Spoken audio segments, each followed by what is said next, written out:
عادل بادئی جو MNA ہے یہاں سے بیٹھا ہوا ہے ادھر,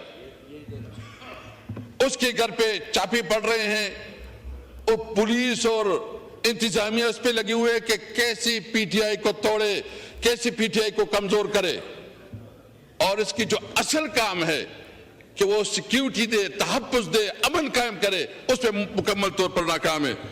تو اس موقع پہ PTI سمجھتی ہے کہ اس وقت یہ سب معاملات جو ہو رہے ہیں یہ انکانسٹیٹیوشنل کردار کی وجہ سے ہو رہے ہیں. ملک میں نہ کوئی آئین رہا, ملک میں نہ کوئی آئین رہا, نہ کوئی قانون رہا, نہ کسی اداروں کے کوئی رسپیکٹ ہے. ابھی آپ دیکھ رہے ہیں کہ اس وقت جو بے روزگاری بڑھتی جا رہی ہے, آپ کے تعلقات ایران کے ساتھ جو آپ کے خارجہ پالیسی ہے, آپ نے اپنے خارجہ پالیسی کو ریوزٹ کرنا ہوگا. آپ کی ایران کے ساتھ تعلقات خوشگوار نہیں. آپ نے افغانستان کے ساتھ جو تعلقات بنائے اور جس طرح وہاں ٹریٹمنٹ ہو رہی ہے وہ انتہائی افسوسناک ہے. آپ کو بالکل آپ کو کنسرن ہے, آپ کی ایشوز ہیں, آپ سمجھتے ہیں کہ یہ ٹھیک نہیں ہو رہا. ہماری بھی کنسرن ہے بہت چیزوں پہ, لیکن اس کے لیے آپ کے پاس ڈپلومیٹک چینل موجود ہیں. آپ ڈپلومیٹک چینل کو استعمال کریں, اپنے دوست ممالک کو استعمال کریں, تاکہ یہ جو اس وقت جو صورتحال چل رہا ہے اس کے مذاکرات سے ٹیبل کے اوپر اس کے معاملات کو حل کیا جائے. نہ کہ آپ نے جو ہے نا پہلی دفعہ یہ ہوا کہ اس وقت جو بارڈر پہ, افغانستان کے بارڈر پہ اور خاص کر ترکمن علاقوں پہ لڑائی چل رہی ہے, اور وہاں کے جو بزنس مین ہیں, جو ہمارے علاقے کا بزنس ہے, کاروبار ہے, پشاور کا تصالح زیادہ سے زیادہ دارومدار جو ہے نا وہ افغانستان کے اوپر ہے, ادھر سے زیادہ ہمارا کاروبار ہوتا ہے. ہمارا زیادہ رابطہ جو یہ ایک تاریخی طور پر یہ روٹ, یہ تو Samarkand, Bukhara, central Asian countries, Russian state, یہ یہاں تجارت کے لیے آتی تھی اور ہماری اکانومیز پہ چلتی تھی. ہم نے اپنے دور میں یہ کوشش کی کہ پاک افغان ٹرانزٹ ٹریڈ کے اندر ایک شک اضافہ کیا, جس میں ہم نے یہ طے کیا کہ ہمارے ٹرانسپورٹ جو ہے نا وہ سینٹرل ایشیا تک جائے گا اور رشین سٹیٹ تک جائے گی. اور اس وقت آپ دیکھیں کہ ہمارے ایکسپورٹ کتنے بڑے, اس وقت ہمارے ایکسپورٹ تقریباً 1.7 بلین تک پہنچے. اس وقت ہماری جو ایران کے ساتھ تقریباً $1 بلین اور رشین سٹیٹ اور سینٹرل ایشیا کے ساتھ یہ مل ملا کے تقریباً $5 بلین بنتے ہیں. آج وہ کاروبار بند ہے. اس کے مسائل کیا آ رہے ہیں؟ بے روزگاری بڑھ رہی ہے, مایوسی بڑھ رہی ہے, نوجوانوں میں ناامیدی بڑھ رہی ہے. آپ اب اگر ان علاقے کے لوگوں کے روزگار بھی چھینے اور پھر آپ یہ کہیں کہ بھائی روٹ کازز یہ ہیں کہ آپ کے جو بارڈرز ہیں اس کا احترام کرے اور جو معاملات ہیں وہ مذاکرات پہ حل کرے.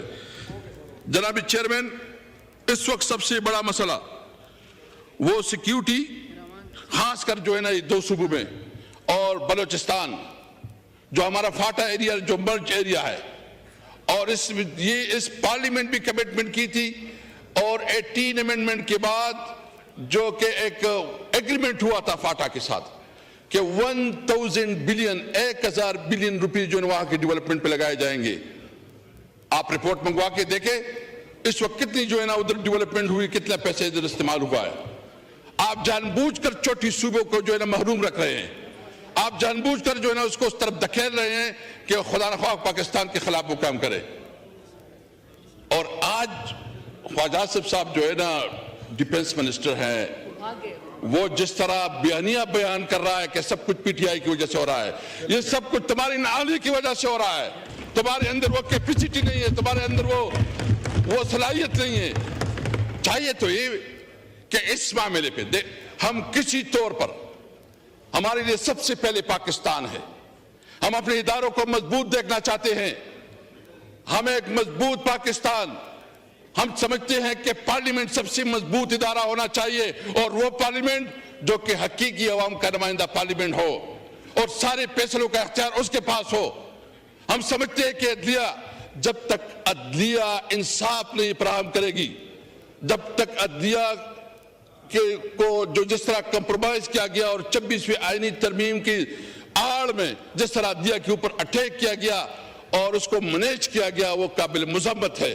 ہم سمجھتے ہیں کہ جب تک عدلیہ مضبوط نہیں ہوگی، آزاد نہیں ہوگی، انڈیپینڈنٹ نہیں ہوگی، تب تک یہ ملک آگے نہیں بڑھے گا۔ آپ نے اپنی عدالتی نظام کو مزید مضبوط کر رہا ہے۔ آپ دیکھ رہے ہیں کہ اس وقت ہمارا جتنی بھی ادارے ہیں وہ اس کام میں لگے ہوئے ہیں جو اس کا کام نہیں ہے۔ تمام اداروں کو اپنے آئینی حدود کے اندر رہتے ہوئے اپنا کام کرنا چاہیے۔ آج اگر یہ انٹیلیجنس فیلیور اس لیے ہے کہ ان کا کام زیادہ سے زیادہ یہ ہے کہ وہ ایک پولیٹیکل پارٹی کو ملائن کرنے کے لیے، توڑنے کے لیے، اس کو کمزور کرنے کے لیے لگے ہوئے ہیں۔ ہم سمجھتے ہیں کہ اس وقت ضرورت اس بات کی ہے، حکومت کی ذمہ داری تھی کہ وہ آج بتاتے، آج وہ ایک روڈ میپ دیتے، وہ بتاتے کہ ہم اس سچویشن سے کیسے نکلیں گے۔ بلاول صاحب نے بات کی، میں گزشتہ دنوں آپ کے شہر کراچی گیا تھا اور پھر حیدرآباد کا بھی وزٹ کیا، لیکن بہت افسوس ہوا وہ کراچی جو روشنیوں کا شہر ہے، جس کی ٹوٹی پھوٹی سڑکیں، جتنا بدحال ٹرانسپورٹ کا نظام، جتنا میں نے ادھر دیکھا مجھے بہت افسوس ہوا۔ اور میرے خیال میں پیپل پارٹی وہاں سے گزشتہ 15-20 سال سے حکومت میں 15-20 سال سے حکومت میں۔ میں حیدرآباد گیا، ادھر بھی کوئی میں نے دودھ کی نہریں بہتی ہوئی نہیں دیکھی۔ جو سندھ میں گیا، سندھ میں ایسا حال ہے کہ شاید یہاں تو کوئی حکومت ہی نہیں ہے، وہاں کوئی پرسان حال نہیں ہے۔ بلاول صاحب کو ہماری بات بھی سننی چاہیے تھی کہ جو آپ کا علاقہ ہے اس کی حالت یہ ہے کہ وہاں جو سندھ اور خاص کر کراچی، باقی تو چھوڑو، کراچی کا جو حال ہے، یعنی کراچی کی روڈیں، کراچی کا پورا انفراسٹرکچر تباہ برباد۔ کراچی روشنیوں کا شہر ہے، اس کو جو اس کا حق ہے اس کا حق نہیں ملا۔ اور جو اس وقت یہ بات کر رہے ہیں کہ قیدی نمبر 804، قیدی نمبر 804 کی بات ہم ضرور کریں گے، ہر وقت کریں گے، ہر موقع پہ کریں گے، اور کیوں نہ کریں۔ آپ نے قیدی نمبر 804 عمران خان کو آپ نے ناجائز طور پر جیل میں رکھا، اس کے خلاف ناجائز پرچے کاٹے اور غیر قانونی طور پر اس کے خلاف پروسیڈنگ ہو رہی ہے، اور جو فیصلے ہو رہے ہیں وہ کئی اور سے ہو رہے ہیں، ادھر امپلیمنٹ ہو رہے ہیں۔ یعنی ملک میں اس ملک کا وزیر اعظم رہا ہے، اس ملک کے لیے سب سے بڑا انہوں نے ورلڈ کپ جیتا، بہت بڑی عزت دی، اس ملک کے لیے شوکت خانم اسپتال بنایا، وہ ایک سیلیبریٹی ہے۔ اس وقت پاکستان کی سب سے بڑی، پاکستان کی تاریخ کا سب سے بڑا نام، سب سے بڑا کردار اور ایک تاریخ کے کردار جو نام عمران خان ہے۔ آئیں، اگر آپ کو اتنا زحم ہے تو ہم سمجھتے ہیں کہ ایک لیول فلینگ فیلڈ دے، الیکشن کروائیں، اور آپ سب جتنی بھی ہیں جس وقت حکومت میں بیٹھے، ایک آپ ٹکٹ پہ، آپ ایک ہی نشان پہ الیکشن لڑے۔ پی ٹی آئی انشاءاللہ عام ورکروں سے آپ کا مقابلہ کرے گا، آپ کو دکھائے گا کہ آپ کی کیا پوزیشن بنتی ہے۔ آپ کو پتا ہے کہ آپ کے عوام کے ساتھ کیا لینا، یہ کہتے ہیں مہنگائی ختم ہو گئی۔ آئے نا، چلتے ہیں بازار میں، دیکھتے ہیں کہ کیا پوزیشن ہے۔ آپ روزہ بازار میں دیکھیں کیا پوزیشن ہے، لاہور میں دیکھیں، آپ کراچی میں دیکھیں، پتہ چل جائے گا۔ چینی کی جتنی بھی ہے سب تمام چیزیں آپ بازار میں، یہاں وہی باتیں ہوتی ہیں۔ اس لیے میرا مطالبہ ہے کہ سب سے پہلے اس قسم کی صورتحال کے لیے ضرورت اس بات کی ہے کہ نیشنل کانسٹیٹیوشن بنائی جاتی ہے، نیشنل ایکشن پلان کے اوپر عمل کرایا جاتا، اور جو ادارے اس وقت سیاست میں ملوث ہے وہ اپنے کردار پہ توجہ دے، اپنے کردار سے، اور خواجہ صاحب کا میں نے کہہ دیا اگر اس کے اندر کوئی بھی شرم حیا ہو تو اس کو جو ہے استعفا دینی چاہیے۔ وہ چلا گیا اور اس کی ساری تقریر وہ بغض اور حسد کی بنیاد پہ وہ ساری تقریر کر رہا تھا۔ میں ایک اور پوائنٹ کی طرف جو ہے نا جناب چیئرمین توجہ دلانا چاہتا ہوں۔ اس وقت جو ہے نا ایک اور بھی فیصلہ ہوا ہے کہ جو افغان مہاجرین ہیں ان کے خلاف جو ہے نا ایک کریک ڈاؤن یا اس کو نکالنے کا ایک عمل شروع کیا جا رہا ہے۔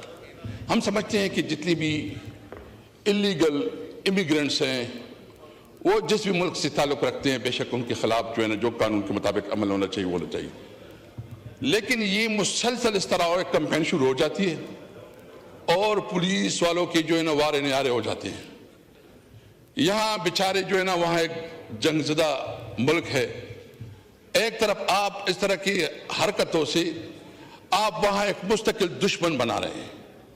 آپ بے شک جو بھی قانون کے اندر ہے جو بھی رولز کے مطابق آپ کریں، لیکن اگر کوئی اس قسم کا کمپین بنایا جاتا ہے کہ جو انٹرنیشنل قانون کی خلاف ورزی ہو، پاکستان کے قانون کی خلاف ورزی ہو، تو ہم اس کی بھرپور طریقے سے جو مذمت کریں گے. اور ہم سمجھتے ہیں کہ اس معاملے میں تمام سٹیک ہولڈر کو، اور خاص کر جو بلوچستان اور کے پی کے کی جو حکومت ہے ان کو آن بورڈ رکھا جائے.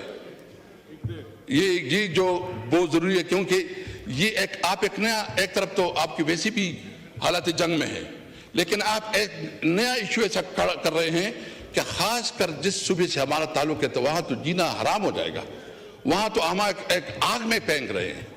آپ اگر کوئی انلافل کام کریں گے، انلیگل کام کریں گے، تو پھر تو اس کے اثرات ہم بھی بھگتیں گے. ہم ایک مضبوط پاکستان دیکھنا چاہتے ہیں، ہم پاکستان مضبوط ادارے دیکھنا چاہتے ہیں. ہم سمجھتے ہیں کہ آئین کے اندر رہتے ہوئے جس اداروں کا جو کردار ہے اس کو اپنا کردار ادا کرنا چاہیے، اور اس کو جو اس کا حق ہے، جو اس کی لمیٹیشن ہے، وہ اپنی لمیٹیشن کے اندر رہتے ہوئے اپنا کردار ادا کرے. میں صرف اتنا کہوں گا آخر میں کہ جو ہمارے خارجہ پالیسی، خاص کر جو بارڈرز کے ساتھ ہمارے تعلقات ہیں، ضرورت اس بات کی ہے کہ اس کو ریویزٹ کیا جائے. اور اس میں لاہور تو ماشاءاللہ ہم نے دیکھا ہے، اور لاہور کی بھی حالت ہم نے دیکھی ہے، وہ بھی ہمیں معلوم ہے، وہ ہماری حکومت میں بہتر بن گیا تھا. No cross talk, please. I won't allow the cross talk, please. اس وقت جو ہے نا، علی محمد خان صاحب، اس وقت اگر آپ بھی اس طرح کریں گے تو پھر کون آئے گا؟ اس وقت جناب چیئرمین، اس وقت جو امن و امان کی صورتحال بلوچستان اور آپ کی صوبے سندھ میں بھی جو کچے کے ڈاکوؤں کا راج ہے، اور کچے کے ڈاکوؤں سے لوگ تنگ ہے، اور پنجاب میں بھی جو کچے کے ڈاکو ہے، اس کے لیے ایک کلیکٹیو ڈیسیجن کرنا چاہیے. اور صحیح معنوں میں ضرورت اس بات کی ہے کہ اس کے لیے نیشنل کنسنسس پیدا کی جائے. پاکستان زندہ باد.